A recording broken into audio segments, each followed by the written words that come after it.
Um, what are the basic requirements to playing good badminton? Well, mainly as I mentioned before, in the game of badminton, people talk about speed, people talk about strength, people talk about, but ultimately, it is the mental. I grade the people, and at the world people, there are about maybe five can beat me during my time. Mm-hmm. I grade them by how whether I beat them under 5 or under 10. At that time, the scoring system is different, Yeah. up to 15. When they take me to 3 games or under or above 12 points, Mm-hmm. then the mental thing comes in. Mm. So everything depends, because the badminton court is 3 meter and 7 meter at the longest point. Mm-hmm. Is you can move. So if you want to talk about speed, I can beat the world fastest uh, runner. Mm-hmm. He runs 100 meters in now under 10 seconds. Mm-hmm. Let's say 10 seconds for better calculation. Mm-hmm. Okay, I run it at 12 seconds. Mm-hmm. 2 seconds difference. Mm-hmm. 50 meters, he runs it at 5 seconds. I run at 6 seconds. Mm-hmm. But in badminton, you only move 3 meters to 7 meters. Mm-hmm. So it's what you call explosive speed, Mm-hmm. rather than sheer speed. Mm-hmm. Because thousands of people beat our world champion off the block. Mm-hmm. But after 100 meters, he wins. Mm-hmm. But we don't have 100 meters in badminton. Correct. Mm-hmm. We are talking about split second. Mm-hmm. So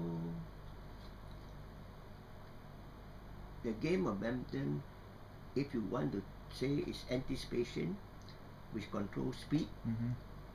and got speed, power, and accuracy. Mm-hmm. The most important is accuracy, because if you try to do it quicker, you will make the mistake. Okay. Okay, so your speed and power depend on your accuracy, Okay. and to get to play those shots, you must be there. So it's anticipation. So it's a combination of a total. It's not one stroke. Yeah, that's true. It applies to every stroke. Mm-hmm. Okay. If you were to coach a player from day one, what would you start off with? Well, if I coach a player, that's why a lot of things happen, is that first you must understand the player. Mm-hmm. You start off by knowing how to get your message across. Mm-hmm. Some people you have to beat him, the student. Some Mm. people you have to praise him. Mm-hmm. Some people you have to talk down to him. So if you cannot know your player, how can you coach him? Alright. So other things is secondary. Alright. Okay. Good. Why is badminton such a tradition in Malaysia? Everyone seems to be connected to this game in different ways. Well, first my career started, I say, in the 40s. Mm-hmm. Okay. Then you have the Second World War. Mm-hmm. Okay. We have thousands of badminton courts. We were playing badminton outdoors. Mm-hmm. One street we have 1,000 badminton courts. After the Second World War, and before the Second World War, the British players and the people, they think they are very good, but when the champions came out here, they were beaten easily. Mm-hmm. So people don't understand that. First is the opportunity as a facilities. It's a very cheap sport. Mm-hmm. Malaysia had thousands of badminton courts. Mm-hmm. Very few indoor courts, and we do not need indoor courts. Mm-hmm. So that's why badminton in Malaysia became so strong, because after the Second World War, our economy, our economy compared to the other, take Indonesia, China, and everywhere, is far ahead. So that has a great bearing on why Malaysia was very strong. Today, the other countries, and we are trying to follow the other countries, all the halls and everything, but we are only starting to build. One Indonesia player who comes to Malaysia in my time, we pay him $10. It's 1 month's pay. If he comes 10 days, he don't have to work for a year. The China players, everything got restriction. Everything. If they don't come out from China, they cannot get all the things. They come out here. I used to help all the Indonesians, the Thais, and the players to get by all the things they require because they don't have import things. So economic and the country and the facilities far exceed. Well, we don't have many tennis courts unless you belong to a club. So it was very expensive. Badminton was very cheap. We used to pick up all the shuttles from the older players and repair the shuttles and use it to play. Okay. Malaysia won the first 3 editions of the Thomas Cup. So, in your opinion, why was Malaysia such a powerhouse in badminton at that time? I gave you the reason. For the same reasons. For the same reasons. Okay. Malaysia is still one of the strongest badminton nation in the world, but has lost its powerhouse status to China and Indonesia. In your opinion, what can be done to regain the #1 status? Well, the other country has come up on par, really, and then you exchange the things. Then what you have anything special, how hard you train, people know. So it has 2 very good important points. Now it's a professional game. The time you have to spend on it and the quality of competition is tremendous because the money involved. So you might have talent, but you have no opportunity, and you have no time because no opportunity and no resources. Then you are competing yourself against the state where you are in, the kampong where you are in, the country where you are in, against other countries. It's an Olympic game now. Okay? Correct. The resources, you don't have enough resources. Okay, apart from that,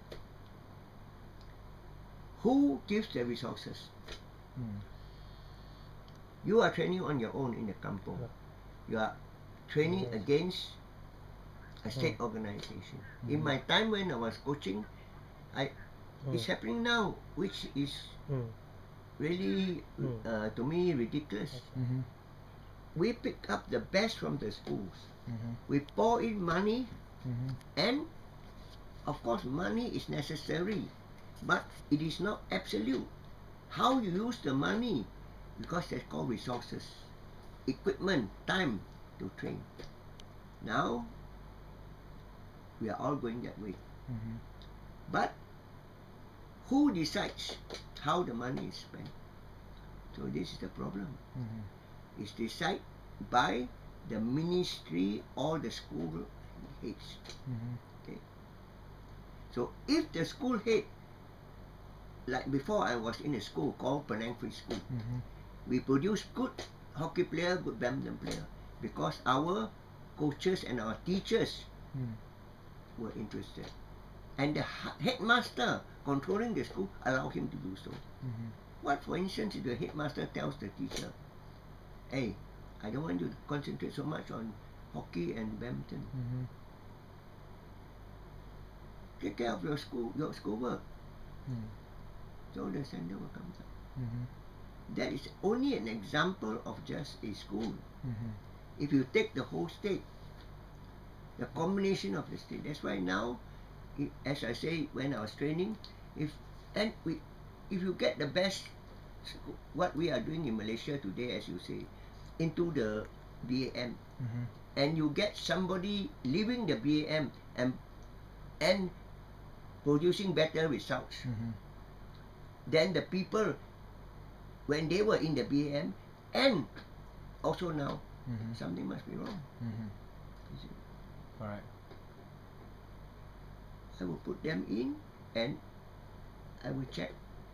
I think, my own opinion, this is that when it was mooted that the coaching and training selection and selection and the training committee comes together under the selection committee, Penang never followed it, and we had all the top players in Malaysia, because administrator and the selection committee should stick to their job. Let the coaches do their job. Correct. When the coaches put the players up to the selection committee, the selection committee are administrators. They are needed to get the funding and to organize so that the coaches and the players have the facilities to continue to, but not to do the selection by either favoritism or not enough knowledge. Okay. I think that is the biggest problem. Okay. So today, after I left the association, Penang, now they have to follow a uniform system. So the selection committee, if they do not listen to the coaching committee, one coach spends what, 4 hours, maybe 8 hours, 3 times a week with the players. Maybe in my time, 4 or 5 times a week. Change the player takes 2 to 3 years. That's my time scale to jump from one standard to another. When it comes to selection, someone every year, the officials, or 2 years maximum, changes. Then he likes or dislikes this player, or he is nearer to this player, then he changes the opinion of the coaches. The coaches cannot say nothing. Yep. Okay. I think that is the greatest stumbling block. Okay. Okay.